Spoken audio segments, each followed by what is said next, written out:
Welcome back, viewers. Imagine you're piloting a supersonic fighter jet. After hours in the sky, you're low on fuel. And your runway? It's a floating airstrip, just a few hundred feet long, pitching and rolling in the middle of the ocean. You're lined up, coming in fast. And just before you hit the deck, you do something that seems totally insane. You push the throttle to maximum. Why would a fighter jet speed up during a landing? Isn't that the opposite of what pilots are supposed to do? Well, today, we're diving into one of the most counterintuitive and high-stakes moves in naval aviation. And by the end of this video, you'll know why fighter pilots land at full power on aircraft carriers and how it could mean the difference between life and death. The setup: landing on a floating runway.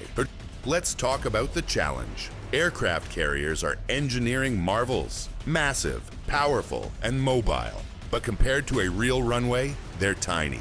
A typical aircraft carrier deck is about 300 feet for landing space. That's about the length of a football field. A standard runway at an airport, 10,000 feet or more. Now imagine hitting that tiny target in a high-performance jet, in bad weather, with ocean waves tossing the deck around, sometimes at night.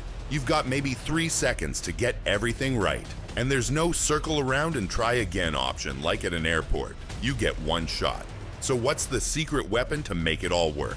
The tail hook and arresting gear system fighter jets designed for carrier landings are equipped with a tail hook, a metal hook attached under the rear fuselage. As the jet lands, the tail hook is meant to catch one of several arresting wires stretched across the deck. Each wire is connected to a powerful hydraulic system below deck that yanks the plane to a stop in a few hundred feet, from 150 miles per hour to 0 in about 2 seconds. That's like getting hit with a brick wall, but controlled. This technique is called a trap, and it works beautifully if the hook grabs the wire. But here's the problem. What if the hook misses? The bolter scenario. If the pilot comes in too high, too low, or slightly off center, the hook can miss all the arresting wires. That's called a bolter. And this is where things get wild. If the plane has already started to slow down and the hook misses, there's not enough runway left to get airborne again. The jet would plunge off the end of the deck, a potentially catastrophic outcome. So, what's the solution? Full throttle at touchdown. The instant those wheels hit the deck, the pilot slams the throttle forward to maximum power. This is called a go-around posture. If the hook catches, no problem. The arresting wire will bring the plane to a halt, even with full power. But if the hook misses, the jet has already spooled up and is ready to launch back into the air. This gives the pilot the best chance of recovering and circling around for another attempt. It's not reckless, it's precision survival. Why it's so difficult? Let's not forget, these jets, like the FA-18 Super Hornet or the F-35C, are incredibly powerful. Going from idle to full power doesn't happen instantly. There's a split-second delay while the engines spool up, and that's exactly why pilots give it full throttle before they know if they've caught the wire or not. They're planning for failure while executing success. Just imagine, you've trained for years. You're flying a machine worth over $70 million, and everything comes down to this one landing. Full throttle, full trust, no room for error. The hidden brilliance of naval aviation.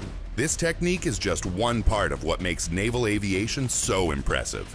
Carrier landings are often called controlled crashes, and pilots go through incredible training to master it. They use something called an optical landing system, or meatball, to stay aligned. Landing signals officers on the deck help guide them in real time, and pilots often practice for months on land before ever landing on a real carrier.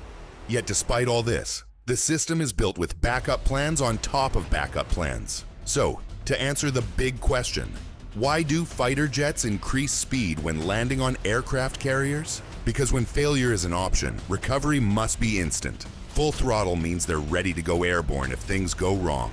And that mindset of preparation is what makes military aviators some of the best in the world. If you found this story as fascinating as I did, don't forget to like this video.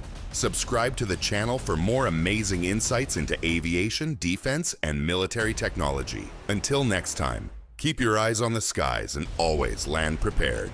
Stay tuned.